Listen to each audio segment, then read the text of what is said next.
বলেন ফাতেমা হইল আমার কলিজার টুকরা। আল্লাহ রসুলের কাছে ফাতেমা সবচেয়ে বেশি প্রিয়।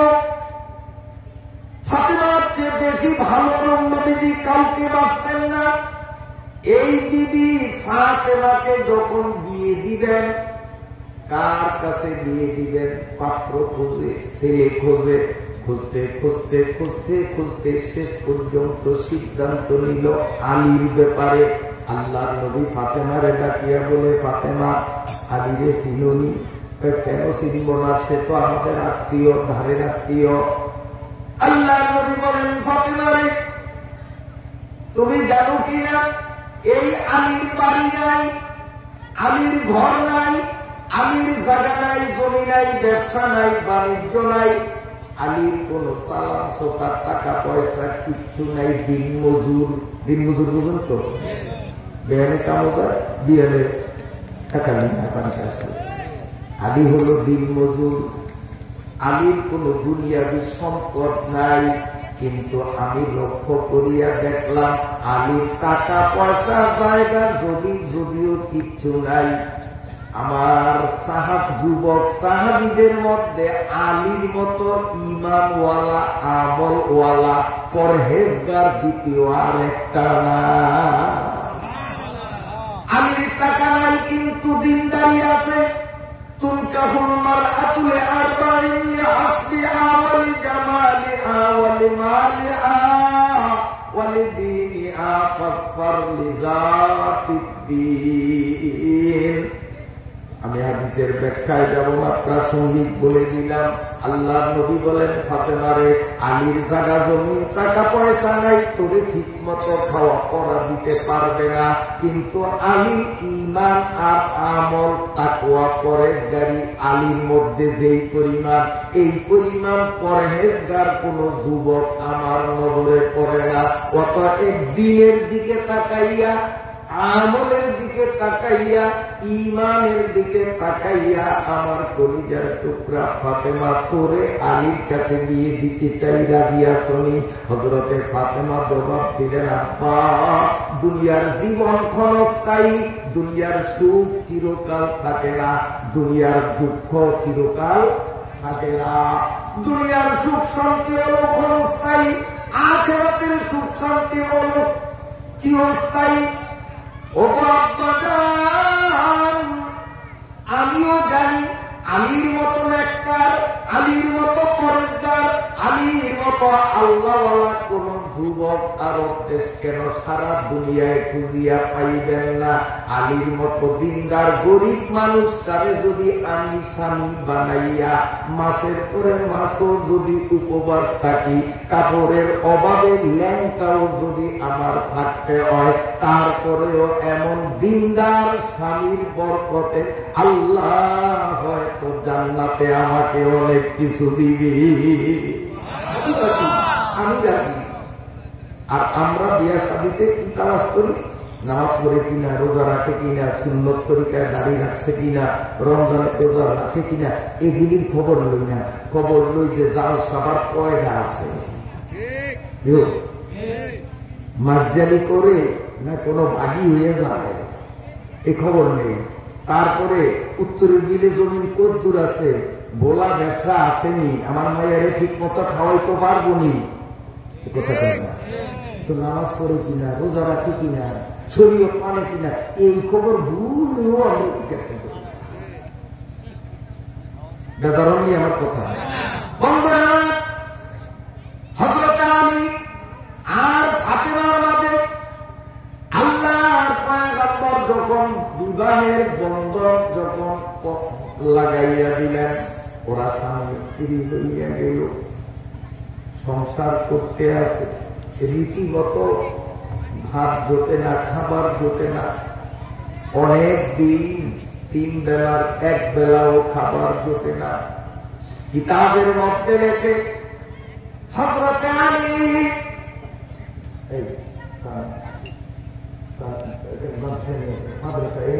অনেকের লোক করবো, এটা দেখলেই নজর ওয়াজ চাও খাইতে পারবো না, ও আসবাও আড়াই বসা লাগবে, কাজী দরকার নেই, এই ঝামেলা বেড়ে লয়ে যাও, চা একসাথে 4 কাপ খাইতে যাওয়ার সময় কারণ জানো চার একটা অভ্যাস বেশি, ওইটা দেখলেই তখন আমার দিকে তো নজর দিবে ওই চা ফেলাক্সের দিকে, কিন্তু চা বেড়ারা একদম দিব না, তো চাও খাইল না, ও আজও খাইল না, একশো ভালো হয়েছে না, এটা ভালো হয়ে দিচ্ছি।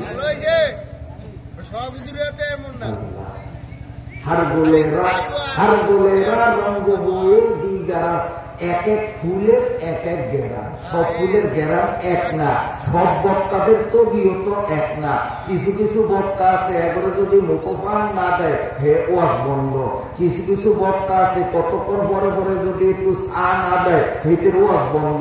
আর আমি যদি করি ইনশাআল্লাহ 8টায় এসার নামাজ পড়িয়া মঞ্চে বসছি, এই যে এখন যেইভাবে বলি অবিরাম গতিতে বয়ান করছি, অন্তত 50,000-এর উপরে লোক ছিল এই বাংলাদেশের উত্তর প্রান্তে, একদম বর্ডারে, বাংলাদেশের শেষ সীমা, আমি সেখানে বয়ান করছি, হাজার হাজার মানুষ, 50-60,000-এর উপরে লোক নিয়ে কথা বলতেছি, কোরআন কারীমের আপনার সূরা আল কাসাস থেকে কোরআন খুলিয়া ধারাবাহিক তাফসীর করতেছি। হঠাৎ আমিও বেদিশা, আমার হাজার হাজার শ্রোতারাও বেদিশা, কারণ দেখি যে সাইডের দিকে খালি বদরের আপনারা রাত কমলে আইসে, কমলে গেছে, আমিও টের পাইনি, আমার শ্রোতারাও টের পাই, কিন্তু চা তো আমি খাই না একটা, তো আমার শ্রোতারাও চা চিন্তা করে নেয়, ফজরের আজান কানে আসার আমরা সবাই বেদিশা যে মুয়াজ্জিন আবার ভুল করলো নি, গরুর দিকে ছায়া দিই যে না ফজর তো হয়েই গেছে, সব বক্তা এক না। ইনশাআল্লাহ ফজর পর্যন্ত যদি ওয়াজ আপনারা শোনেন তাহলে ইনশাআল্লাহ চা লাগবো না। আবার কিছু বক্তা আছে 5 মিনিট পরে চা না দিলে হিতের ওয়াজ চলবো না, কাজে কেউ চা খাইলে হ্যাঁ করে আবার ভেঙে না।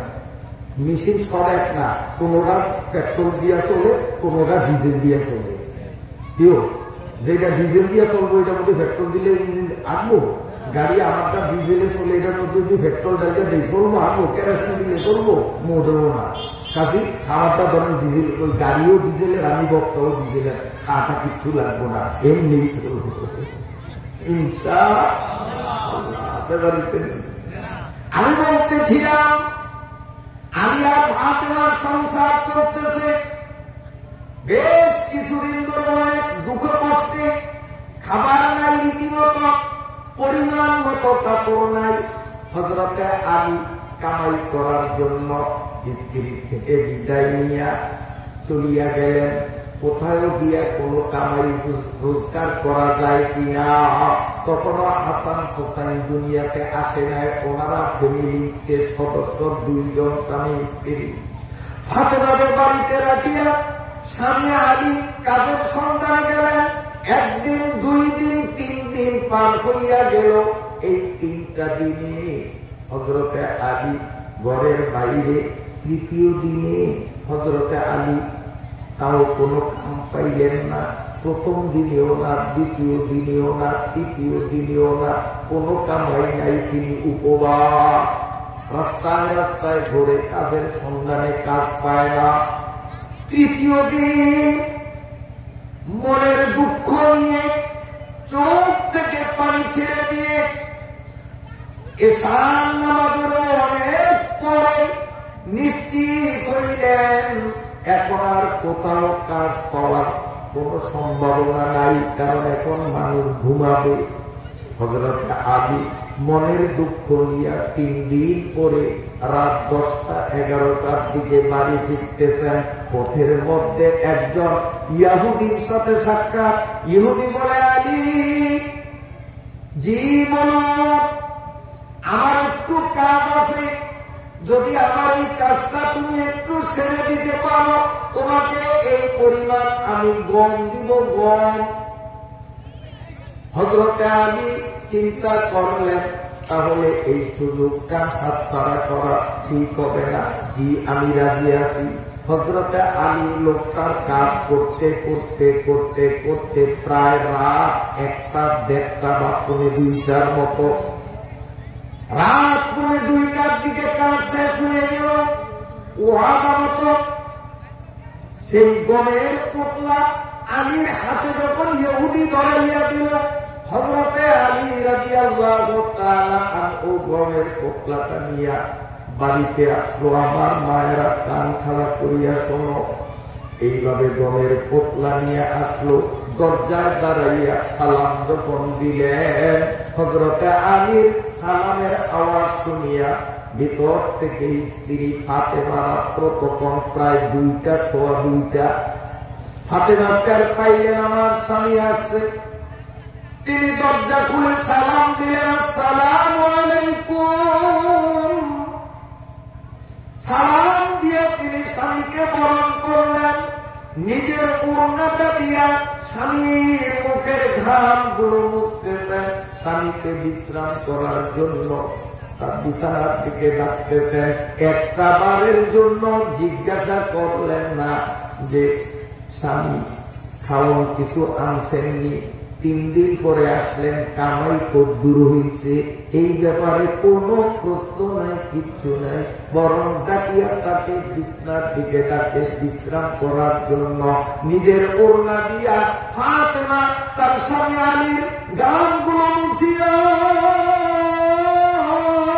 স্বামীরে টানিয়া বিছনার দিকে নেয় বিশ্রামের জন্য। আপনারা বলবেন যে বিছনার দিকে কেন নয়, পাকঘরের দিকে না নিবে ভাত খাওয়ানোর জন্য? এত রাত আইছে, খাইয়াইছে না খাইয়াইছে এটা না জিজ্ঞাসা করবো, তার খাবার দিব। কিন্তু ফাতেমা রান্নাঘরের দিকে কেমনে নিবে? ফাতেমার ঘরে তো কোনো খাবার নাই। 1 দিন 2 দিন 3 দিন স্বামী বাড়িতে নাই। এই 3 দিন ফাতেমার চুলায় আগুন জ্বলে নাই। এই 3টা দিন ফাতেমা শুধু পানি খাইয়া বাঁচিয়া আসছে।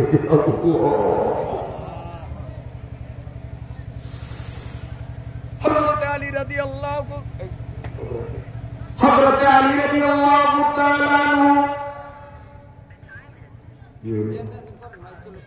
মাইক চললে হবে না, লাইটও চলা লাগবে। আচ্ছা, ওয়াজ কান দিয়েও শুনতে হয়, চোখ দিয়েও শুনতে হয়, নইলে ওয়াজে কাছে হয় না। কথা বুঝছেন? আপনার বেজার নেই আমার কথা, বেজার হইলে কিছু আইবো দেবো না, আমরা নিজেরা নিজেরা। কারণ আমিও তো কাছিয়ার মানুষ, আমার জন্ম ওই কাছিয়াতে। আমার বাপ দাদা তালু ফিজা 14 পুরুষ সবাই এই কাছিয়ার, আমিও কাছিয়ার। হয়তো নদী বুতায় কাউনে গেছি, নইলে আইজও মনে হয় আমার বাড়ি কাছিয়াই থাকতো। যদি নদী না বানতো হয়তো ওই মূল বাড়িতে না থাকতে পারলেও আশেপাশে আমাদের তো জমি ছিল, তো বাইরে বিভিন্ন একটা বাড়ি করতাম, কাছে আমি দিত থাকতাম। নদী গুটিয়ে সারা নিচে আমি কি গেছি নিয়ে, আমি তো আমার বলো বেরিয়েছি। আমি কথার মধ্যে বলার আঞ্চলিক অনেক শব্দ কিন্তু ব্যবহার করি, আরো করব। তার কারণ নিজেরা নিজেরা আজ শুদ্ধ ভাষার দরকার নাই। এটা বলা সরকারি স্কুলের মাঠ না, ওইখানে মাঠ যদি তো তাইলে ডান্সে ইংলিশ চলতো, সেখানে আর বাংলাও চলতো, সাহিত্যিকপূর্ণ ভাষা সেখানে চলতো, এইভাবে উচ্চমানের বক্তব্য। কিন্তু এটা যেহেতু গভীর গ্রামে নদীর পারে সরল মনা মানুষের উপস্থিতি বেশি, কাজী ভাষায় যদি বলার প্রচলিত আঞ্চলিক ভাষা গ্রামারের বিচারে ভুল হইলেও আমাদের দেশে যেহেতু ভাষাটা চলে, এরকম গ্রামীয় ভাষা ব্যবহার করলে আমরা কইবেন যে হুজুরে খেয়ে ভাষা জানে না, এতে রোজ কি হতে আইছে, এটা বাংলা জানে না। তো বাংলা জানে না এরকম যদি কম কেউ, তা আইএন ইনশাল্লাহ আমার লেখা বই যে এটা করছেন কিনা, আইএন MA পাস যারা করছে বাংলা সাহিত্য নিয়ে, অন্য সাবজেক্ট না, বাংলা সাহিত্য নিয়ে যারা MA পাস করছে তারাও আমার কাছে আসিয়া আর এই আমার বই নিয়ে হুজুরে এই লাইনটা বুঝিয়ে একটু বুঝিয়ে দেন, বাংলা বুঝিয়ে না। আমারে কয় বাংলা আপনি কোন ভার্সিটিতে পড়ছেন, কত সালে বাংলা নিয়ে আপনি ডিগ্রি নিয়েছেন, অথচ আমি ক্লাস 1ও করি নাই, আমার পড়ালেখা কওমি মাদ্রাসায়, আলিয়াতেও না স্কুলেও না, তারপরও বাংলা জানি না, না জানি। হ্যাঁ, কওমিওয়ালারা বাংলা জানে না, এই একটা বদনাম কওমিওয়ালাদের উপরে। এই জন্য মনের জিদ্দে বইটা লিখছি, বাংলা সাহিত্য নিয়ে MA পাস করিও তারা এই বইয়ের অনেক শব্দের অর্থ বোঝে না, অনেক সেন্টেন্সের অর্থ বোঝে না। এই জন্য এই বইটা যদি কেউ কিনেন দয়া করিয়া মেট্রিক পাশের নিচ্ছে যারা আল্লাহর হস্তে কিনবেন না আরে গাল নেবেন, কারণ ও সায়েন্সে পড়তেও পারবেন না। যারা অন্তত মেট্রিক আইএ বিএ পাস করছেন তারা নিবেন, খুব শক্ত। এইটা ছাড়া আমার বাকি লেখা যেটি এটি যারা ক্লাস 1-এ পড়ছেন, সরে কখ পড়ছেন, এরাও নিতে পারবেন। এই আজকের ওয়াজের ভাষা যেরকম, এই আমার বই এগুলির ভাষা ওই রকম। আর ভাষা যে আমরা জানি এরকম খ্যাত না, বাংলা ভাষাও যে বলতে পারে আলেমরা, এইটা প্রমাণ করার জন্য বই এইটা লিখছি। আর শহরের মাহফিলে ওয়াজ হয় আবার এইটার ভাষাই, কিন্তু আজকে সেই ভাষা হবে না। আপনারা রাজি আছেন? রাজি আছেন না? পণ্ডিতি ভাষা শুরু করুন, পণ্ডিতি ভাষা শুরু করুন। হ্যাঁ, গ্রীষ ওই কৃষ অতি তৃণ নাহি খায়, কৃপন কৃষক তায় তথাপি খাটায়। কইছি তো বাংলা অর্থ কয়জনে বুঝছেন? শার্দুল শাবক শার্দুল হবে শেষে সে, যদিও পানিত হয় মানবের বশেষে। আমি বাংলাই বলছি, কয়জনে বলছেন বলতে পারবেন? বুকে হাত দিয়ে অর্থ আমি বুঝছি, অনেকেই বোঝেন নাই। আমার মনে হয় 100 জনে কোনো হুজুর বুঝি নেই। ওই এম এ পাস করতে ওরা জিজ্ঞাসা করলে কোন হুজুরের অর্থ বুঝি নেই। শার্দুল শাবক শার্দুল হবে শেষে, যদিও পালিত হয় মানবের বশেষে। শহরের ওয়াজ করি এই ভাষায়, আর এটা গ্রামের, এখানে স্থানকাল পাত্র হিসাবে গ্রাম্য ভাষা বলার আঞ্চলিক ভাষায় আমি বেশি পরিমাণে ব্যবহার করব। অসুবিধা আসেনি? অসুবিধা আসেনি? কারণ এখানে আসছি একটা বুঝ নেওয়ার জন্য। যে ভাষা ব্যবহার করলে বুঝাটা সহজ হবে সেই ভাষা বললে ভালো হয় না? আল্লাহ আমাদেরকে কবুল করুক। আপনারা বেজার হননি? বেজার হননি? আমি কিন্তু এখনো ওয়াজ শুরু করি নাই। মা আতা কবুর রাসূল আয়াত নিছি, সেই আয়াতে জানো তার আগের এই কথাটা বলতেছি যে আমাদের বর্তমানেও যেমন ধনীরা ধনের কারণে ইবাদত করে না, আর গরিবেরা গরিব হওয়ার কারণে ইবাদত করে না। নবীর আমলে ধনীও ছিল গরিবও ছিল, তারা ইবাদত করছে না করে না, এই বিষয়টা একটু বোঝানোর দরকার। আমি বলতেছি, আপনাকে বুঝতে তো কষ্ট হয় না? বলতেছিলাম হযরত আলী রাদিয়াল্লাহু তাআলা আনহু ফাতেমা কানিয়া যখন বিশ্রামের জন্য বিছনার কাছে নিয়ে গেলেন, হযরত আলী জিজ্ঞাসা করেন, ও প্রিয় তোমার স্ত্রী, আজকে কি খাইছো? কি খাইছো? কয় স্বামী, যেদিন আপনি গেছেন সেই দিন ঘরে কিছু রাইখা যান নাই, সেই থেকে নিয়ে আজকে 3 দিন পর্যন্ত আমি ফাতেমা পানি ছাড়া কিছু খাই না। হযরত আলীর 2 চোখ থেকে কাজ করে পানি পড়া আরম্ভ হয়ে গেল। হযরত আলীর 2 চোখের মিশ্রিত অশ্রুতে তার দাড়িগুলো চিত্ত বিচিত্ত হয়ে গেল। আলিঙ্গন করে স্ত্রীকে বুকের সঙ্গে জড়িয়ে ধরে বললেন, স্ত্রী রে, তুমি 3 দিনের ক্ষুধার্ত, 3 দিনের ক্লান্ত, আমারে কেন বলো না? আমি জিজ্ঞাসা করার পরে বললাম, কেন বললা না? এতক্ষণ তুমি কেন বললা না? হযরতে ফাতেমা জবাব দিয়া বলেন, স্বামী গো,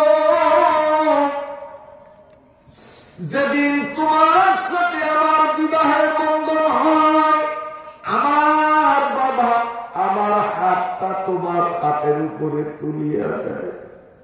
আমার বাবা বলেছেন, মা গো, স্বামীর কাছে কখনো অভাবের কথা বলিও না। তার কারণ দুনিয়ার স্বামীদের পকেটে টাকা থাকলে তারা স্ত্রীর উপবাস রাখে না। যদি স্বামী বাজার করতে পারলো না, তুমি স্ত্রী হিসাবে বুঝতে হবে আমার স্বামীর পকেট খালি। ওই অবস্থায় যদি তুমি সংসারের অভাবের কথা বলো, স্বামীর পকেট খালি, স্বামীর মনটা তখন ধরপড় করবে, তার চোখে পানি আসবে, মনে কষ্ট হবে। এই জন্য স্বামী গো, আমি যে 3 দিন পর্যন্ত আমি 3 দিনের ক্ষুধার্ত, এই কথাটা আপনাকে বললে আপনি মনে কষ্ট পাবেন, আপনার কান্না আসবে। আমার আব্বা নিষেধ করেছেন স্বামীর শক্তির বাইরে স্বামীর থেকে যেন কিচ্ছু না চাই। এই জন্য আমি বলি নাই গো স্বামী, আমি তো 3 দিন কিছু খাই নাই, আপনার কি অবস্থা? হযরতে আলী বলেন, আমিও 3 দিন 3 রাত কোনো কাজ পাই নাই, খাবারের সুযোগ হয় নাই, শুধু তুমি উপাস না, আমি আলীও উপাস। হযরতে আলীর 2 চোখ থেকে তখন গড় গড় করে পানি পড়ছে। নিজের চোখের পানিগুলো মুছতে মুছতে বলেন, ফাতেমা রে, নিরাশ হইয়া রাত 11টার দিকে যখন শূন্য হাতের বাড়ির দিকে ফিরলাম, প্রতিপক্ষে এক ইহুদি কাজের জন্য ডাকলো, গেলাম। তার কাজ সারতে সারতে রাত পড়ায় 2টা পৌনে 2টা হয়ে গেল। ওর কাজ শেষ করার পরে এটুকুন পরিমাণ গম এই যে পোটলার মধ্যে দেখো আমারে দিছে। হযরতে আলী রাদিয়াল্লাহু তাআলা আনহুর হাত থেকে গমের পোটলাটা নিয়ে আলীরে শুয়াইয়া দুজাহানের বাদশা রাসূলে আরবীর কলিজার টুকরা ফাতেমা ঘুরাইয়া ঘুরাইয়া গম গুলোরে ভাঙ্গিয়া আটা বানাইছেন। কারণ তখন রাইস মিল, ফ্লোয়ার মিল, আটা ভাঙ্গা চাউল বানানোর মিল আবিষ্কার হয় নাই। তখনকার দিনে জাতা ব্যবহার করা হইতো। মুরব্বীরা কি বলেন? আমাদের ঘরেও দেখছি ডাইল ভাঙতো জাতা দিয়া। এই মুরব্বীরা কথা কোন সত্য না মিথ্যা? কয়দিন আগের কথা। জাতা ঘুরাইতে ঘুরাইতে মহিলাদের হাতে ঠোস পড়িয়া যাইত। হলুদ বাটা লাগতো, মরিচ বাটা লাগতো। আগেকার আমাদের নানি, দাদি, চাচি, মুরব্বী যারা, এরা কি করতো শুনেন? এরা এই জাতা ঘুরাইয়া ডাইল বানতো, তারপরে ঢেকিতে তারা ধান বানতো, তারপরে চাউল কাটতো, তারপরে তারা পাটায় হলুদ মরিচ বাটত। কত কষ্ট, তারপরেও তারা স্বামীকে দেবতার মতো শ্রদ্ধা করত, সম্মান করত। আর বর্তমান যুগের মহিলাদের হলুদ বাটা লাগে না, মরিচ বাটা লাগে না, তারপরে ধান বান্দা লাগে না, তাদের জাতা ঘুরানো লাগে না, কোনো কাজ নাই। সব আমরা পুরুষরা তৈয়ার সামনে হাজির করি। এরপরেও অসভ্য প্রজাতের নারীরা স্বামীদের অকৃতজ্ঞ হয়ে ওই স্বামীদের সাথে সৎ আচরণ করে স্বামীর চোখের পানি জড়ায়। এমন বেয়াদব মহিলা আমাদের সমাজে আছে না? এগুলো দোজখী, এগুলো বউ হওয়ার, স্ত্রী হওয়ার যোগ্য না। এগুলি জন্ম না হওয়াই উচিত ছিল। সব আমরা করি। হলুদের গুঁড়া আইনা দেই, মরিচের গুঁড়া আইনা দেই, তৈরি করা প্যাকেট চাউল আইনা দেই। কোরবানির সময় হায়রে মহিলারা হয়তো পাড়ার মধ্যে চাউলের গুঁড়া বানাইতো, অথবা ঢেকি পাহাড় দিয়া যান বাইরিয়া বলত 12টা বাজতো। এখন সব রেডিমেড বাজার থেকে প্যাকেট আইনা দিই। এরপরও মূল্য জানে না, স্বামীর খেদমত করার সুযোগ পায় না, স্বামীর খেদমত সুযোগ করার সুযোগ পায় না। আল্লাহ বেজারণ নিয়ে আমার কথা। হ্যাঁ, এ মায়েরা করিয়া শোনা, দুজাহানের বাদশা আল্লাহর নবীর মেয়ে ফাতেমা রাদিয়াল্লাহু তাআলা নিজের হাতে জাতায় গমগুলো পিষিয়া আটা বানাইলেন। আটা বানাইয়া ওতে পানি দিয়া খামির বানাইয়া রুটি বানাইলেন। চুলায় আগুন জ্বালাইয়া, তারপরে তাও সেই যুগে আগুন জ্বালাইতে কত কষ্ট মনে আছে নি মুরব্বীগো? চুলায় আগুন ধরাইতে গিয়া চোখ ফুলিয়া যাইত ধুমায়, ফুয়াইতে এমন একটা দিন গেছে না? আমি নিজে দেখছি, মুরব্বীরা দেখছেন। আর এখন খালি আমার দিকে চান, খালি চাবি মূর্তি লিয়ে আগুন। এই যে গ্যাসের চুলা 100 বার তো বোমা মারণ লাগবে, ঠাস করে একটা বোমা মারণ লাগবে। এখন আপনার এইটাও কষ্ট বোমা মারণ, এখন এই দিন নেই। এখন হলো চাবি সিস্টেম। অপেক্ষায় থাকেন, কয়েকদিন পরে চাবিও টিপন লাগবে না, হেঁটে খাতার তলে হয়ে রিমোট টিপ দিব আর গ্যাসের চুলা তুললে উঠবো। এইগুলো আছে সব। তারপরেও তারা স্বামীর খেদমত করতে পারবো না। এত আরামে থাকার পরেও। আর আমাদের মুরব্বী, চাচি, নানি, দাদি, সেই মুরব্বীরা এত হাড় ভাঙ্গা পরিশ্রম করার পরেও আমার মামি, আমার নিজের চোখে দেখা 118 বছর বয়স যখন চলে, কত 118 নাম করি আপনারা চিনবেন। আবু তাহের পাটারি, হের মার কথা কই, ওই যে সিরাজ পাটারি আপনার নাম চিনবেন, সিরাজ পাটারির দাদির কথা কই, আমার মামি 118 বছর বয়স। এই আবু তাহের পাটারির মা, সিরাজ পাটারির দাদি, আমি নিজের চোখে দেখছি 118 বছর বয়স যখন চলে তখনও পুকুর থেকে মাটির কলস ভরিয়া পানি কাহে লইয়া ঘরে আসতো। মাটির কলস, তাও পুকুরের ঘাটলা ছিল না, পাকা ঘাটলা ছিল না, গাছের ঘাটলা। কত কষ্ট! এত কষ্ট করিয়াও মহিলারা স্বামীর হুকুমের সামনে এক পায়ে থাকত। জীবনের কোনদিন স্বামীর সাথে বেয়াদবি করছে এমন কোন নজির তখনকার দিনে বাড়ি সালাম দিলেও পাওয়া যাইত না। আর এখন মহিলারা করে এইভাবে কি এক জগ পানির জন্য কলে যাওয়া লাগে না। প্রায় মানুষের ঘরেই এখন পানির ব্যবস্থা মোটরের সাহায্যে, খালি মুর দিলেই পানি ঝরঝর করিয়া পড়ে। এরপরে আমরা স্বামীকে মুখ করতে পারে না। আরে আগের মাতারি করতো, ননকার মাতারি আর লাগে তো কষ্ট বেশি করে। ভালো করিয়া শোনা, কষ্ট হয়নি আপনাদের। হযরতে ফাতেমা রাদিয়াল্লাহু তাআলা তা ঘুরাইয়া আটা বানাইলেন, ওই আকারে রুটি বানাইলেন। এরপরে কত কষ্ট করিয়া চুলা ধরাইয়া রুটি সেকলেন। রুটি সেকিয়া এইবার স্বামীর কাছে আসিয়া কয়, স্বামী গো রুটি তৈয়ার হয়েছে, আসেন।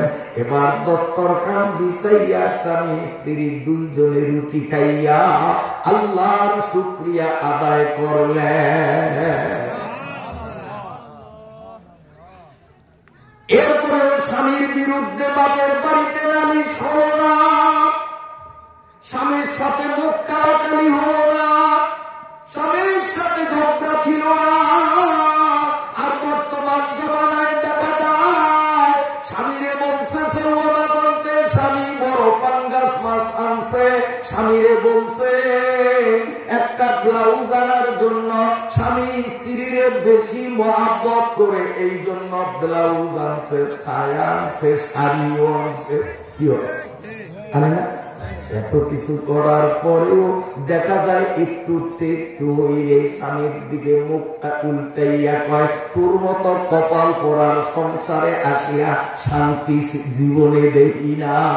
মদিনার পয়গম্বর রাসূলুল্লাহ সাল্লাল্লাহু আলাইহি ওয়াসাল্লাম বলেন, দুনিয়ার কোন মুসলমান মহিলা তার মুখ থেকে যদি স্বামীকে সম্বোধন করিয়া বলে, তোর সংসারে আসিয়া আমি শান্তি পাইলাম না, আল্লাহর নবী বলেন এই মহিলার এই কথাটুকুন বলার সঙ্গে সঙ্গে তার আমল নামার থেকে 70 বছরের ইবাদত কাটিয়া দেওয়া হবে। সবাই বলি নাউযুবিল্লাহ। এক কথাই 70 বছরের ইবাদত কাটিয়া যাবে। আমার নবীর সাহাবীদের মধ্যে গরিব ছিল। আলী কত গরিব, ফাতেমা কত গরিব।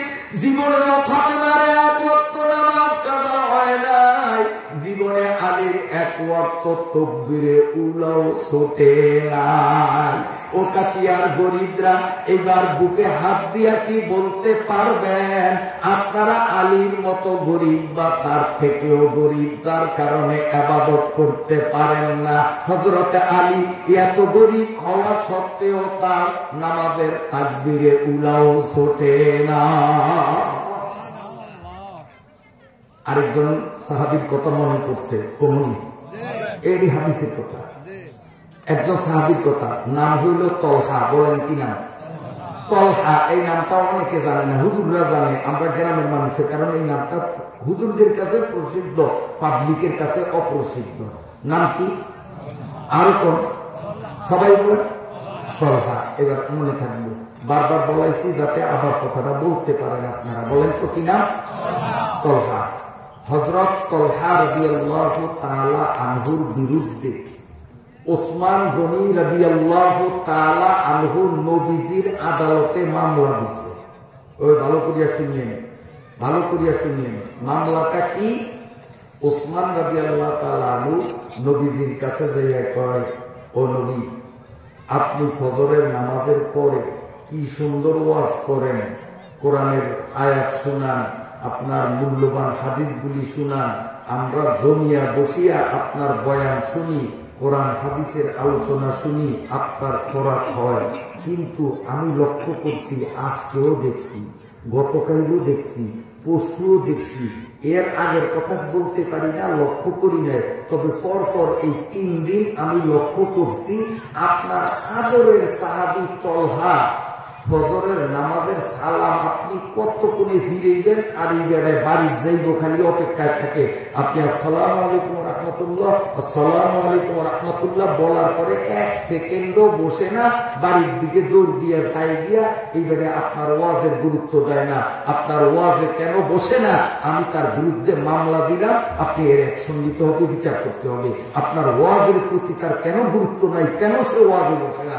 যারা এখনো ওয়াজে আসলেন না, রাস্তায় হাঁটাহাঁটি করতেছেন, দেখা যায় স্টেজ যেহেতু উঁচা, ওই পর্দার উপর দিয়া কিন্তু আমি সব দেখি। কয় কি ফলাইনি গো বউ, টিকলি দেখা যায়। তো আপনারাও কি ফলাইলেন পর্দার উপর দিয়া, কিন্তু আমি দেখি। এখনো রাস্তায় যারা হাঁটতেছেন, আপনাদের উদ্দেশ্যে বলতেছি, শোনেন। হযরতে তলহা রাদিয়াল্লাহু তাআলা আনহুর ব্যাপারে ওসমান রাদিয়াল্লাহু তাআলা আনহু মামলা দিলেন যে হুজুর, আপনার ওয়াজের প্রতি গুরুত্ব নাই, আপনার ওয়াজ মাহফিলে বসে না, দৌড় মারিয়া বাড়ি যায়। কেন? আমরা এটার বিচার চাই। তাইলে এখন যারা ওয়াজে আসে না, দোকান খোলা রাখছে, এটার অ্যাকশন নেওয়া দরকার আছে না? এগো বিরুদ্ধে মামলা নেওয়া দরকার। এই জন্য মাহফিল যুব তফসির কমিটির কাছে আবেদন করবো, আগামীকাল কোন বাজার এখানে মিলতে দিবেন না, কোন দোকান না। কারণ আপনারা পয়সা খরচ করিয়া, মাইকিং করিয়া, পোস্টার করিয়া, প্যান্ডেল করিয়া এগো বেচা কিনার জন্য এত পরিশ্রম করেন নাই, করছেন মুসলমানদেরকে কিছু আত্মার খোরাক কোরআন আর হাদিস থেকে দেওয়ার জন্য। এই সুযোগে ওনারা ওখানে দোকানদারি করবে, তা হবে না। আগামীকাল যুবকা তফসির কমিটি একদম বাজার সরিয়ে দেবেন 1/2 কিলোমিটার দূরে। ওই মাহফিলের ধারে কাছে কোনো বাজার থাকতে পারবে না। কারণ এই বাজারটা যদি আজকে এখানে না মিলত, তো শ্রোতা যা আছে তার চেয়ে আরো 3 গুণ বেশি হইত। বহু মানুষ ওখানে গিয়া লাভ কি অবস্থা তুমি শোনা যাবে। লাইটিং বন্ধ করে দিব। ঠিক, কালকে তো লাইটিং বন্ধ করে 100 হযরত ওসমান অ্যাকশন নিছে, মামলা দিছে। আপনার ওয়াজে বসে না, আপনার ওয়াজে বসে না।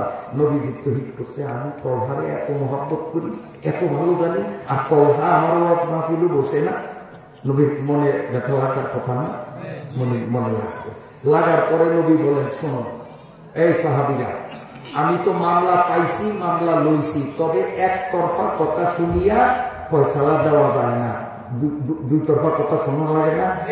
কিন্তু আমাদের দেশে কিছু পুরুষ আছে, আসলে আকলের অভাব, একতরফা কথা শুনিয়েই তারা সিদ্ধান্ত নেয়। কেমনে? ওই গাঙ্গের তলে বাড়িতে আইছে, আর আওয়ার পরে বউ তারে কিছু কান ভরা দিছে, বুঝলেন?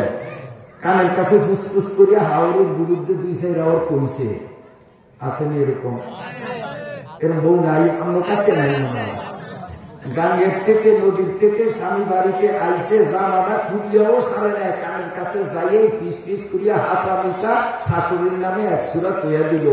একতরফা কথা শুনে মায়ের উপরে এমন খেপা খেপে, অনেক অসভ্য অজাত কুলাঙ্গা মায়ের সামনে দিয়ে চোখ রাঙ্গা দিয়ে অকথ্য ভাষায় মাকে গালিগুলাজ করে, আল্লাহ করুক আমার জানা মতে এমন কুলাঙ্গারের বিষয়ও আমি জানি যে বউয়ের কথায় উত্তেজিত হইয়া মায়ের গায়ে কি ভুসি থাপ্পড় পর্যন্ত দিছে।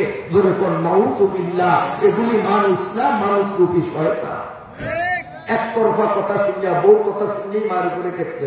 কাপড় তোর দরকার ছিল, বউ যখন শুনাইছে তুই শান্ত হ, মায়ের থেকেও শোন, শুনিয়া দোনোটারে যোগ বিয়োগ দিয়া যার দোষ তারে দোষের থেকে শুধরা, যেইভাবে শুধরাই কি পারস, মায়েরে তো আর ফিরিয়ে কি পারবি না, মায়েরে বুঝে ঠিক করবি, বউরে তুই রাগ করিয়া ধমকাইয়া ঠিক করতে পারবি, তোর তো দুতরফা শুনুন দরকার আছে। কিন্তু একতরফা খালি বউর কথা শুনিয়াই মায়ের উপরে খেপে আছে না? আল্লাহ পয়গম্বর বলেন, হে ওসমান, একতরফা তোমার কথা শুনলাম, আমি কোন সঠিক ফয়সালা দেব না, তদন্ত করতে হবে, দুতরফা কথা শুনতে হবে। এজন্য একটা তদন্ত কমিটি গঠনের প্রস্তাব আসলো। আল্লাহ নবী বলেন তদন্ত কমিটি হবে, কিন্তু এই কমিটির প্রধান আমি নিজে থাকব। তার কারণ ওসমানের কথা শুনিয়া আমি দেখলাম তোমাদের প্রত্যেকের কেমন যেন তলহার প্রতি একটা ঘৃণা আসছে, সবাই তলহার উপরে রেগে আছো। অতএব তদন্তে যদি তোমাদেরকে পাঠাই, তোমরা সঠিক তদন্ত করবা না, বরং এমন কায়দায় তদন্ত করবা যাতে তলহারে ভাসানো যায়। ঠিক না ব্যাঠি? আমার বাইরা বাবাজিরা, এই জন্য আল্লাহ রাসূল বললেন এই তদন্ত কমিটির সভাপতি থাকবো আমি হব আমির। আমার নেতৃত্বে কয়েকজন বিশিষ্ট বড় বড় সাহাবীদেরকে নিয়া তদন্ত কমিটি গঠন করিয়া আল্লাহ নবী দল বলে তলহার বাড়িতে গেলেন। দরজাটা বন্ধ, নবীজি দরজার এপারে দাঁড়াইয়া ডাক দিলেন, আমি নবী মুহাম্মদুর রাসূলুল্লাহ বলতেছি, তলহা তুমি বাড়িতে আসোনি। নবীজি দিয়ে কি বলছেন? আগে পরিচয় দিচ্ছেন, আমি নবী মুহাম্মদ আমি নবী মুহাম্মদ সাল্লাল্লাহু আলাইহি ওয়াসাল্লাম বলিতেছি, তলহা তুমি বাড়িতে আসোনি। ভেতর থেকে জবাব আসলো, ওয়ালাইকুম আসসালাম ইয়া রাসূলুল্লাহ, আমি তলহা বাড়িতে আছি, এদিকে আসো, হুজুর আসতেছি। বাস, কিন্তু দরজা খোলা হবে না, তলহাও আসে না। সময় গড়ে যাইতেছে, সময় গড়ে যাইতেছে, কই তলহার কোনো নাম গন্ধ নাই। কতক্ষণ বার চাইয়া হুজুরে আবার ডাকলেন, এ আমি নবী মুহাম্মদ আবারও বলছি, তলহা ঘরে আসো, এদিকে আসো। ভিতর থেকে জবাব দেয়, জি হুজুর আমি আসি, আসতেছি। হুজুরে ভাবছে হয়তো একটু ব্যস্ত ছিল, এখন আসবে, সবাই বাসায়। ওরে বাবা, সময় গড়াইতেছে, সময় গড়াইতেছে, সময় যাইতেছে, তলহার আসার কোনো নাম গন্ধ নেই। এখন তো সাহাবীরা ভিতরে ভিতরে সবাই বলতেছে, কত বড় বেয়াদবের বেয়াদব, নবী কাউকে ডাকলে নামাজের অবস্থায় থাকলেও নবীর সম্মানে নামাজের নিয়ত ছাড়িয়া নবীর সামনে হাজির হওয়া উম্মতের জন্য জরুরি। আর নবী ওরে ডাকলো, ও খালি আসতেছি বলে আসে না, কত বড় বেয়াদব। সাহাবীরা পারে না যেন তলহারে একটা আসার দিয়া নারী গুলি দিয়ে দেয়। সবাই কিন্তু খুব তাক্কির বিলি দিতে আসে। আল্লাহ নবী তখনও রাগ করেন না, একটু চেতেন না, কারণ তিনি তো রহমাতুল লিল আলামিন।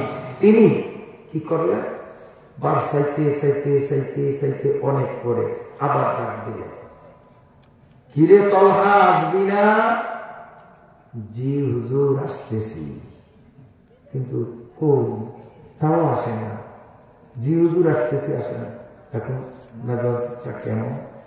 নবীজির মেজাজ ওইবার আগে ধরছে, কারণ নবীজিও তো রক্তে মাংসের মানুষ।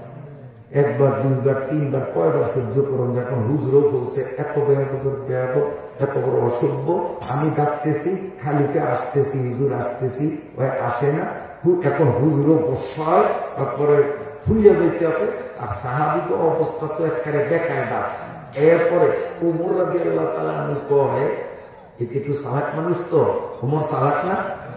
সারা পৃথিবীর অর্ধেকটা যেই বেড়ায় শাসন করছে, এই বেড়ায় কি সালাক না ভাবো? অর্ধ জাহানের সম্রাট, এবারে কি সালাক?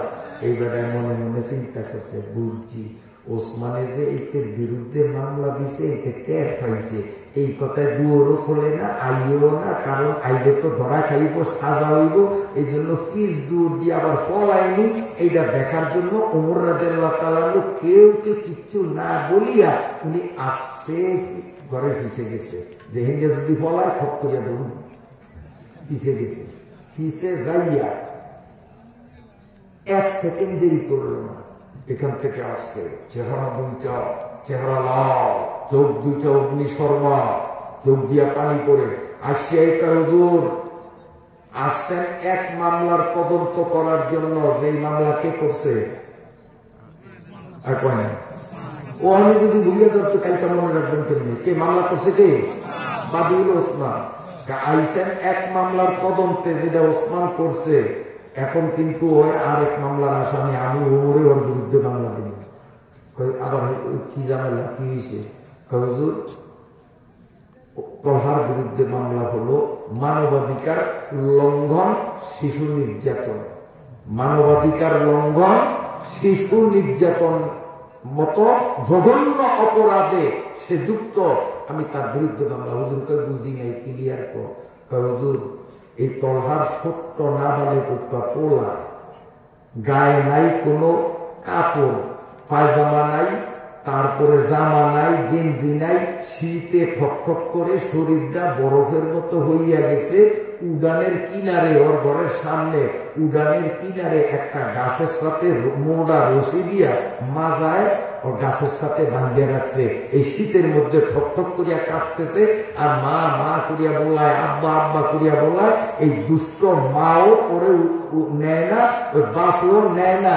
এই মা আর বাবা দৌড়ের বিরুদ্ধে মানবাধিকার লঙ্ঘন, শিশু নির্যাতনের মামলা দিলাম। এই নাবালক শিশুটাকে এইভাবে কেন শীতের মধ্যে কষ্ট দিবে? মামলা ঠিক আছে নি? মামলা ঠিক আছে নি? মামলা ঠিক আছে। নবীজি কয় ঠিক আছে, মামলা নিলাম, মামলা নিলাম, এইটারও বিচার হবে। নাবালক শিশুর উপরে এমন অত্যাচার কেন? হুজুরের মামলা ডায়েরিভুক্ত করে। আচ্ছা, আপনাকে কষ্ট হবে? হুজুরে তো অসুস্থ, আপনারা জানেন, হ্যাঁ জানেন না? হুজুরে আর বয়ে থাকতে পারে না বেশিক্ষণ এক অবস্থায়। এই জন্য হুজুরে কয় আমি অসুস্থ, হুজুর আমি একটু যাই গিয়ে। আমি বলছি যান। এখন আমরাও যদি হুজুরের মতো অসুস্থ তাহলে ইনশাল্লাহ আমরাও যান, আমিও যাই, তাহলে দেখি মিলিয়ে যাই। যাইবেন যাইবেন? আমিও কিন্তু অসুস্থ, কথা কই শুধু রুয়ের বলে, আমাকে দোয়ার বরকতে। একলা হুজুরে অসুস্থ না, হুজুরও যেরকম মারাত্মক অসুস্থ, আমিও সেরকম মারাত্মক অসুস্থ। এই গত কয়েকদিনে 15,000 টাকা গেছে আমার চিকিৎসায়। আমি এখনো চিকিৎসাধীন অসুস্থ মানুষটা। এই যে কথা বলতেছি আপনাদের সামনে, এটা আপনাদের কেরামতি। কারণ সংখ্যায় আপনারা যাই হন না কেন, আপনারা মন নিয়ে বয়ান শুনতেছেন। আপনাদের দিলের তাওয়াজ্জুর কারণে আমার মতো গ্রাম্য মানুষটার মুখ দিয়ে আমার আল্লাহ কথা বাইর করায়। তো হুজুরে গেছে, আমরা থাকবেন, আমরা যাইবেন, কথা কমু না থাকবো কমু। আয়াত যে বলছি মা তা কুমুর রাসূল মনে আসেনি, আমি কিন্তু বলি না। আইতে আসি। মামলা কয়টা হয়েছে? 2টা। হযরত উমর রাদিয়াল্লাহু তাআলা আনহুর মামলাটা লইয়া আল্লাহর নবী আর থামিয়া থাকতে পারে নাই। আল্লাহর নবী কয়, ওমর, হে ওসমান, কি মনে করছো আজকের বিচার সাংঘাতিক বিচার হবে? তার কারণ মামলা 2টা না, মামলা 3টা ওর বিরুদ্ধে। এক মামলার বাদী ওসমান, আরেক মামলার বাদী ওমর, আরেক মামলার বাদী স্বয়ং আমি নিজে মোহাম্মদ রাসূলুল্লাহ সাল্লাল্লাহু আলাইহি ওয়াসাল্লাম। কারণ ওরে 3বার বলাইলাম, ঘন্টা বেশি বইয়া রইলাম, ও খালি কয় আসতেছি, আসে না। কত বড় বেয়াদব! ওর বিরুদ্ধে আমিও মামলা দিলাম, আমার সাথে বেয়াদবি করলো, আমি ওরে আজকে সাথ দেব না, উচিত বিচার করবো। সাহাবীরা সব তাকে রাজ্যের বিচারটা দেখব, কেমন বিচার হয়, কেমন চলা হয়। বন্ধুরা, কিছুক্ষণের মধ্যে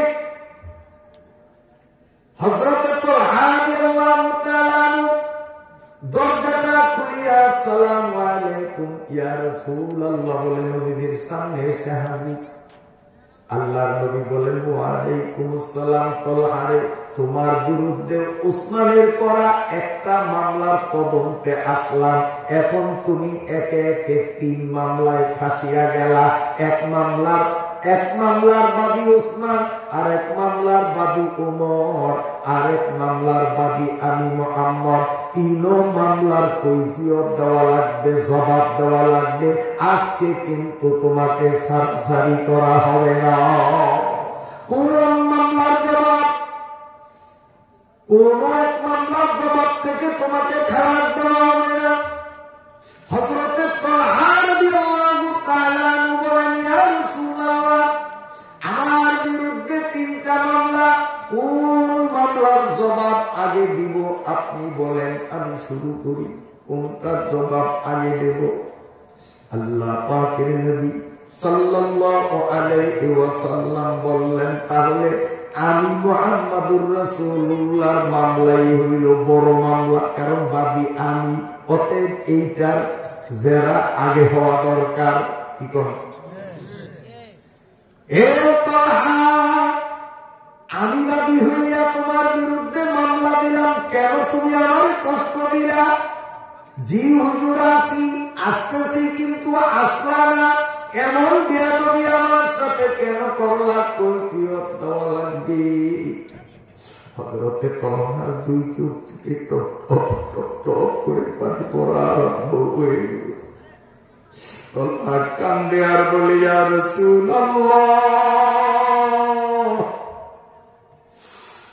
আমি সত্য কথাটা সমাজের মানুষকে এতদিন বলি নাই, দুনিয়ার কোন মানুষ জানে না, আমার আল্লাহ আমার স্ত্রী ছাড়া কেউ জানে না। ইয়া রাসূলুল্লাহ, ইয়া হাবিবাল্লাহ, আমার গায়ে যে কাপড়টা দেখতেছেন, যে কাপড়টা পেঁচাইয়া আমি আপনার সামনে দাঁড়াই দিলাম, এই একটা কাপড় ছাড়া আমার ঘরে সুতার বস্তু বলতে না। ইয়া রাসূলুল্লাহ, এই কাপড় ছাড়া একটা সুতার বস্তু আমার ঘরে নাই। অতএব কারণে আমার বড় বড় মাঝখানে কমর সম পরিমাণ একটা গর্ত খনন করিয়া রাখছি। নবী গো, বেলাল যখন আযান দেয়, আমার স্ত্রীর ল্যাংটা করিয়া ওই গর্তের মধ্যে ধার করাইয়া রাখি। আমার স্ত্রীর পরম থেকে কাপড়টা খুলিয়া স্ত্রীর ল্যাংটা করিয়া, একটা মহিলা মানুষ ল্যাংটার উপরে কেমনে থাকে, এই জন্য গর্তের মধ্যে কমর সম পরিমাণ গর্তের মধ্যে আমার উলঙ্গ স্ত্রীর ধারা করাইয়া কাপড় কানা আমার শরীরে পেঁচাইয়া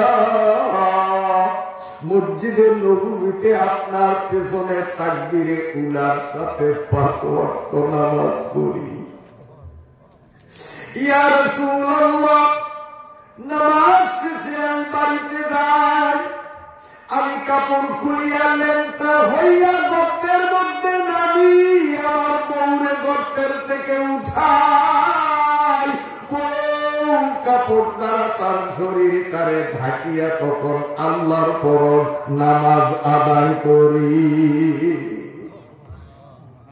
নবী গো, ফজরের নামাজের পরে আপনি তো ইশরাক পর্যন্ত ওয়াজ করেন, আমি যদি আপনার ওয়াজে বসিয়া বসিয়া ইশরাক পর্যন্ত সময় কাটাই, উলঙ্গ থাকার কারণে আমার স্ত্রীর ফজরের নামাজ কাজা হইয়া যায় কিনা, এই জন্য আপনি সালাম ফিরাই নিয়ে 1 সেকেন্ড বিলম্বনা করিয়া এক দৌড়ে বাড়িতে আসিয়া কাপড়টা আমার শরীর থেকে খুলিয়া আমি উলঙ্গ হইয়া আমার স্ত্রীর মেলা মারিয়া দেই, স্ত্রী কাপড় দিয়া শরীরটারে ঢাকিয়া গর্তের থেকে উঠে আমি উলঙ্গ অবস্থায় আমি গর্তের ভিতরে দাঁড়াইয়া থাকি।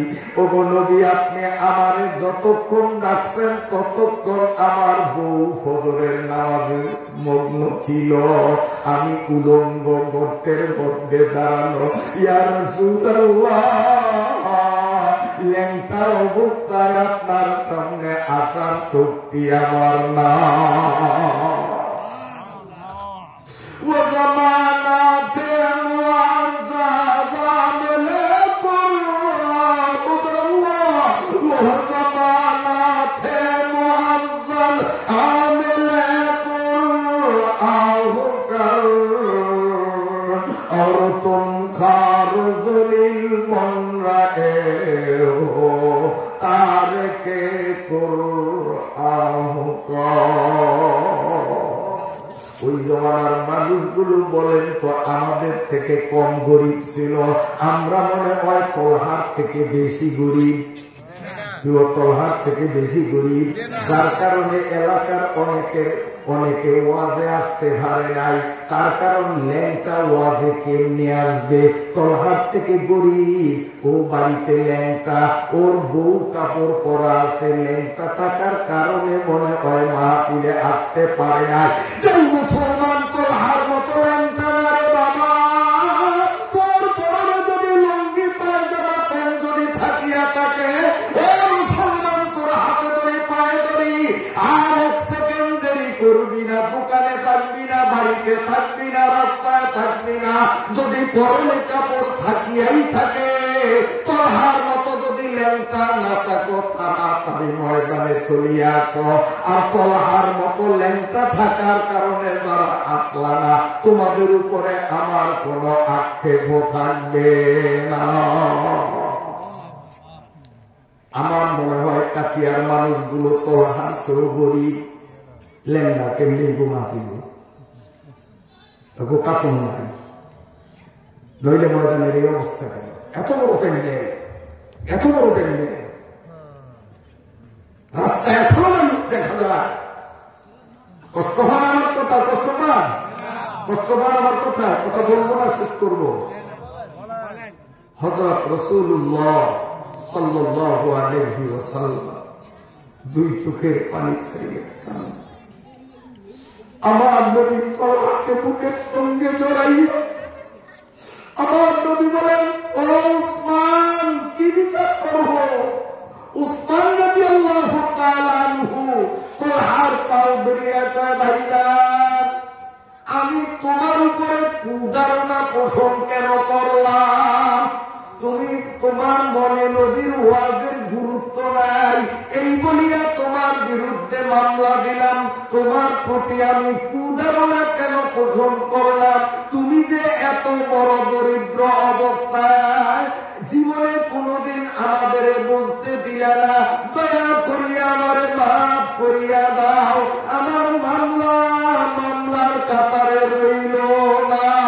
ঠিক না ঠিক? বন্ধুরা আমার, রাসূলুল্লাহ সাল্লাল্লাহু আলাইহি ওয়াসাল্লাম বলেন, এক গুলিতে দুই শিকার। তলহার এক জবান বন্দিতে, তলহার এক জবাবে উসমানের মামলা এখন আর থাকতে পারেনি, আসেনি। রসুলের মামলা আসেনি। আল্লাহ রসুল বলেন, উসমানের মামলাও ডিসমিস, আমার মামলাও ডিসমিস, বাকি রইল চারটা। কাটা ওমর একটা। আল্লাহ নবী বলেন, তলহারে, তোর এক জবানবন্দিতে দুই মামলা ডিসমিস হইয়া গেল। এবার শিশু নির্যাতন, মানবাধিকার লঙ্ঘনের দায়ে তোমার বিরুদ্ধে উমরের দেওয়া মামলার কি জবাব দিবা? বলবো হযরত তলহা রাদিয়াল্লাহু তাআলা চোখের পানি ধরে রাখতে পারল না। দুইটা চোখ থেকে মেঘনার জোয়ারের মতো ঘর ঘর করিয়া পানি, দুই চোখের পানি ছাড়িয়া বলি, ইয়া রাসূলুল্লাহ, হুজুর, আমি তো একেবারে নিতান্ত গরিব মানুষ, ঘর ছাড়া কিচ্ছু নাই। ইয়া রাসূলুল্লাহ, আমার ঘরের পাশের জমিনটা এক ইহুদির, ওই জমিনের মধ্যে ইহুদির একটা খেজুর গাছ। আমার ঘরের সীমানা এই, আমার ঘরের পাশে ইহুদির একটা খেজুর গাছ, খেজুর গাছের গোড়াটা ইহুদির জায়গায়, খেজুর গাছটা বাঁকা হইয়া তার মাথাটা আমার উঠানে। এমন হয় নারকেল গাছের গোড়া উঠানে, আগা কিন্তু উঠানে, হয় না? ইয়া রাসূলুল্লাহ, এই ইহুদির গাছে যখন খাজুর পাকে, একটা দুইটা খাজুর পাকলে ওগুলো মাটিতে টাস টাস করিয়া পড়ে। ইহুদিরে বলি, ভাই তোর গাছের খাজুর পাকছে, সরা কাটিয়ে নে। ইহুদি বলে, এখন না দুই একটা না পাকছে, আরো বেশি পাকক তারপরে কাটবো। ইহুদি কাটে না, তাই ইহুদির গাছের থেকে একটা দুইটা করিয়া খাজুর মাটিতে পড়ে। আমার স্ত্রী আমার ডাক দিয়া কই, স্বামী গো,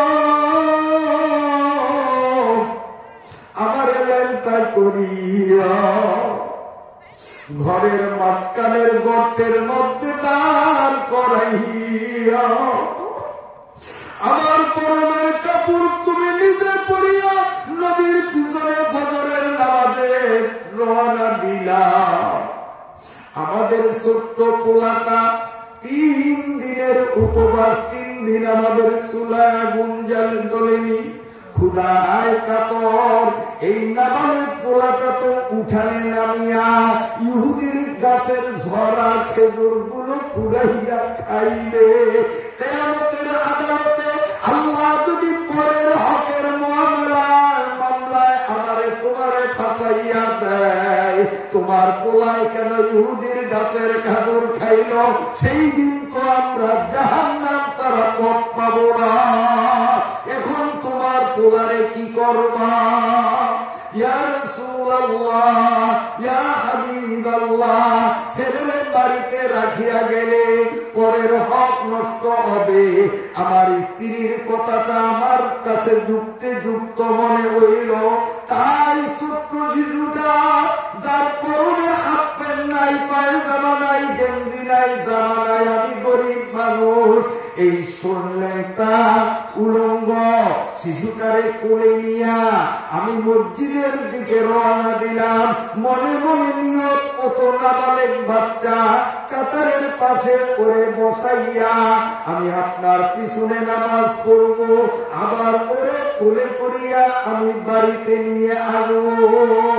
কিন্তু ইয়া রাসূলুল্লাহ, ইয়া হাবিবাল্লাহ, এইটা ভাবিয়া আমার নাবালেক পোলাটারে কোলে নিয়া আমি ঘর থেকে মসজিদের দিকে যখন রওনা দিলাম, আধা পথ আসার পরে আমার মন আমারে বলে, ও তোলহা, কই যাও? তোমার পোলার তো এখনো বুদ্ধি জ্ঞান হয় নাই, এই ছোট্ট পোলারে মসজিদে নেওয়া ঠিক হবে না। হয়তো সে মসজিদে পেশাব করবে, অথবা মসজিদে পায়খানা করে দিতে পারে, অথবা মুসল্লিদের সামনে কাতারে চিল্লা চিল্লি করতে পারে। কথা ঠিক না ঠিক? ইয়া রাসূলুল্লাহ, ইয়া হাবিবাল্লাহ, আমার মন বলতেছে ওরে মসজিদে নেওয়া তাহলে ঠিক হবে না। আবার চিন্তা করলাম ওরে বাড়িতে রাখিয়া যাও, ঠিক হবে না। ইহুদির গাছের থেকে ঝরা খেজুর খাবে, পরে হক নষ্ট হবে। কি করতে পারি? ইয়া রাসূলুল্লাহ, ইয়া হাবিবাল্লাহ, হঠাৎ আমার মাথায় বুদ্ধি আসলো। ঘরের থেকে মোটা একটা রশি লইয়া এই রশিটা ওর কোমরের সাথে দিয়া মোটা গাছের সঙ্গে বাঁধিয়া রাখলাম। ও মা মা করিয়া চিৎকার করতেছে, আমি উলঙ্গ অবস্থায় গর্তের মধ্যে দাঁড়ানো উঠতে পারি না। ওর মায়ের কানে আওয়াজ যায়, ওর মা এখনো ফজরের নামাজের সালাম ফিরায় নাই। ওরে ওখান থেকে কে আনবে? আমিও পারি না, ওর মাও পারে না। হযরত রাসূল আকরাম সাল্লাল্লাহু আলাইহি ওয়াসাল্লাম গড়গড় করিয়া দুই চোখের পানি ছাড়িয়া, ও আমার সাহাবীরা, কার বিরুদ্ধে মামলা দিলা? কি বিচার করব? সমস্ত সাহাবীরা তার পাও জড়াইয়া ধরিয়া মাপ চায়। নয়। আল্লাহ পাকের নবী বলেন, ও আমার সাহাবীরা, ও আমার সাহাবীরা, ইহুদির এই খেজুর গাছটা কার শখ আছে কিনিয়া আমারে দান করতে পারো, আমি এই খেজুরটা তলহার পোলারে দান করব। যখন এই আল্লাহর নবী ঘোষণা দিলেন, হযরতে উসমান সবার আগে দাঁড়াইয়া গেলেন, ইয়া রাসূলুল্লাহ, গাছের মূল্য যতই হোক না কেন আমি উসমান কথা দিলাম এই গাছ আমি কিনিয়া আপনারে দান করব। হযরত উসমান দৌড়িয়া গেলেন ইহুদির বাড়িতে। কষ্ট হয় বুঝি আপনাদের? ইহুদির বাড়িতে যাইয়া উসমান বলেন, এই ইহুদি, কি উসমান, এই তোমার খেজুর গাছটার আমার বিশেষ দরকার, তোমার খেজুর গাছটা বেচো। ইহুদি চিন্তা করছে যে এই ওসমানের বিশাল বিশাল বাগান আছে, এক এক বাগানের মধ্যে হাজার হাজার খেজুর গাছ আছে। এই বেড়ার মতো এত বড় বাগানের মালিক সৌদি আরবে আর কেউ নাই। এইটের হাজার হাজার লাখ লাখ খেজুর গাছ থাকা সত্ত্বেও আমার এই গাছটা যখন এতে চায় তো নিশ্চয়ই এটার মধ্যে কোনো রহস্য আছে, কাজে আমি অল্প দামে দিন না, এইটা বিশেষ দরকার, কাজে আমি একটা দর কষাইয়া নেব। সুযোগ পাইলে আমরা এরকম দর কষাইয়া লই না? হ্যাঁ, অনেক মানুষে আছে দর কষাইয়া লই। আলু এই গুদামের মধ্যে গুজিয়ে তুই সামনে খালি 5 কেজি রাখতে, আলু নাই, আলুর কেজি 105 টাকা, বাজার হলো 70 টাকা। ওই বেগুন পিছনে গুদামে বুঝে থুইয়া তারপরে কি কয়, আজ 105 টাকা, মার্কেটে আলু নাই, আলু নাই, এরকম করি 105 টাকা 105 টাকা কয়েক কেজি বেচছে। এই খবর আবার যখন নাকি ওই আপনার এই যে খাদ্য নিয়ম ইয়ে করে যে কি জানি করে ভোক্তা অধিদপ্তর, এই ভোক্তা অধিদপ্তরে যে আমাদের বলা ডিসি অফিসে তাদের শাখা, এরা যখন টের পাইছে আর এরা যখন পুলিশ নিয়ে আসিয়া গুদামের তালা ভাঙ্গে, ভাঙ্গিয়া দেখে যে ওরে বাবা আলু দি বস্তায় বস্তায়, কিরে আলু বলে নাই, 105 টাকা কি, এখন তোর জন্য 2 লক্ষ টাকা জরিমানা, 105 টাকা ধরে আলু বেচিয়া হয়তো 500 টাকা লাভ করছে জনগণের ঠগাইয়া, আর ওই সরকারি বাহিনী পুলিশ নিয়ে আসিয়া 2 লক্ষ টাকা জরিমানা করছে। ব্যবসাটা কি জমা জমছে? খেলা আল্লাহ, কার খেলা? আল্লাহ খেলা। বন্ধুরা, ওই ইহুদিকে উসমান আমি গাছ বেচব, তবে আমি দাম যা বলবো একদম কোন মূলামূলি নাই, হয় সদায় নয় বিদায়। আপনি নিতে নিলে নিবেন, নইলে যাবেন, কোন মূলামূলি নাই। উসমান বললেন, তাহলে কত দিতে হবে বলো? আপনার বাগানগুলি আমি ঘুরবো, ঘুরিয়া আপনার বাগানের ভিতরে যেই গাছ আমার পছন্দ হয় এইরকম 2টা গাছ যদি আমারে আপনি দেন, তাহলে 2টা গাছের বিনিময়ে আমি এই গাছ আপনার কাছে বিক্রি করব না। 2টা বলতেছে 200 গাছ। হযরত উসমান রাদিয়াল্লাহু তাআলা বললেন, কোন মূলামূলি নাই, আমি তোর থেকে গাছ কিনলাম, চল আমার বাগান থেকে তোর পছন্দ মতো 200 গাছ তুই চিহ্ন দে, আমি দিয়া দিলাম। এই গাছ এখন আমার, শর্ত হইল গাছ কিন্তু এই গোড়া তোর জায়গায় থাকবে, আমি গাছ কাটবো না, গাছ এখানে থাকবে, ফল কিন্তু আমার। আর 200 খেজুর গাছ ওগুলো তোর কাটা লাগবে না, আমার বাগানেই থাকবে, ফল খাবি তুই, আমি খাবো না। গাছ কিনছে কয়টা দিয়ে? আর কত টাকা? হাসতে হাসতে রাসূলের কাছে আসছে, আসিয়া বলেন, ইয়া রাসূলুল্লাহ, ইয়া হাবিবাল্লাহ, গাছ আমি কিনিয়ে আনলাম। নবীজি বললেন, কত দিয়ে কিনছো? হুজুর 200 গাছের বিনিময়ে ওরে 200 গাছ দিয়া একটা গাছ কিনছি। নবী কয়, তোর মাথা খারাপ, একটা গাছের দাম কি এত হয়নি? পাগলের ঘরের পাগল। উসমান বলে, নবী আসলে আমি পাগলের ঘরের পাগল, তবে আমি দুনিয়ার পাগল না, আমি জান্নাতের পাগল।